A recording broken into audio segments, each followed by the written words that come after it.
ఇదంతా నాకు వినాలని కోరికగా ఉందయ్యా ఓ మైత్రేయ మహర్షి అని మైత్రేయుని విదురుడు అడిగాడట. ఎవరు ఎవరితో అడుగుతున్నారో బాగా గుర్తు పెట్టుకొని వినండి. ఎందుకు అంటే పొద్దునే చెప్పాను, అమ్మమ్మ ఊ అంటే కానీ కథ చెప్పేదిగా. మరి మీ అందరినీ ఊ అనాలి అనిపించాలి అంటే కష్టం కాబట్టి మీరందరూ శ్రద్ధతో వినాలి. శ్రద్ధతో వింటే మీకు భాగవతం పరిపూర్ణంగా అర్థమవుతుంది. జయ గోపాలకృష్ణ భగవానికి, గోపాలకృష్ణ భగవానికి, గోపాలకృష్ణ భగవానికి.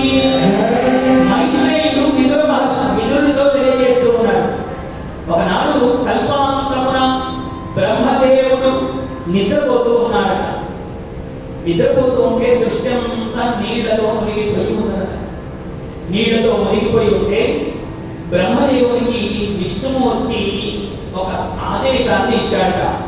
లే బ్రహ్మదేవా, మేల్కో, కల్పాంతము జరిగిపోయింది, ఇప్పుడు నువ్వు మేల్కొని సృష్టి ప్రారంభం చెయ్యు బ్రహ్మదేవా అన్న వాక్కులు వినిపించాయట.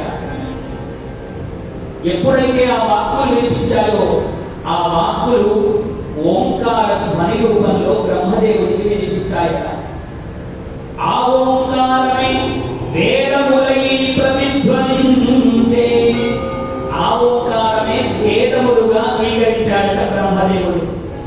అంటే వేదములను ఎవరు రచించలేదు, ప్రణవనాదం నుంచి పుట్టినవే, ఓంకారం నుంచి పుట్టినవే వేదములు. ఇప్పుడు ఆ వేదంలోనే సృష్టి రచన అంతా చదువుతూ ఉన్నాడు బ్రహ్మదేవుడు. ఏ విధంగా సృష్టి చేయాలో ఒక్కసారి కళ్ళు మూసుకున్నాడు. ఏం చెయ్యాలో పరమాత్మ అయితే నన్ను సృష్టి చేయమని నియమించాడు, ఎట్లా సృష్టి చేయాలి అని ఆలోచన చేస్తూ ఉన్నాడు.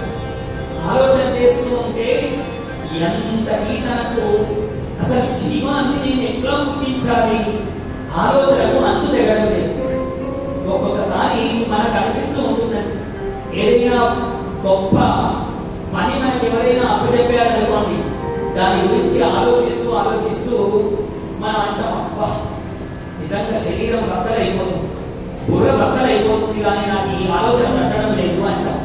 అంటే అర్థం ఏమిటి? నిజంగా శరీరం బక్కలైపోయిందా, నిజంగా బుర్ర బద్దలైపోయిందా అంటే అంతటి ఒత్తిడి మనకు కలుగుతోందని అర్థం. ఇప్పుడు బ్రహ్మదేవుడికి కూడా అదే ఒత్తిడి కలుగుతోంది. బ్రహ్మదేవుడు ఆలోచిస్తూ ఆలోచిస్తూ ఉంటే శరీరము రెండు భాగాలైపోయినట్టుగా అనిపించిందట. ఎప్పుడైతే రెండు భాగాలైపోయినట్టు అనిపించిందో, ఓహో సృష్టి చేయాలి అంటే ఒకటి కాదు రెండు ఉండాలి అనుకున్నాడు భగవంతుడు బ్రహ్మదేవుడు. ఆ రెండు భాగాలను ఇట్లా చూస్తూ చూస్తూ ఉన్నాడు. ఆ పుట్టిన రెండు భాగాలు ఒకటి అక్కడ నిలబడ్డది, ఒకటి ఇక్కడ నిలబడ్డది. అవి స్తబ్దంగా నిలబడిపోయాయి. నిలబడిపోతే కాదు కాదు ఇలా రెండుంటే కూడా సరిపోదు, ఈ రెండింటిలో ఏదో తేడా ఉండాలి అనుకున్నాడు.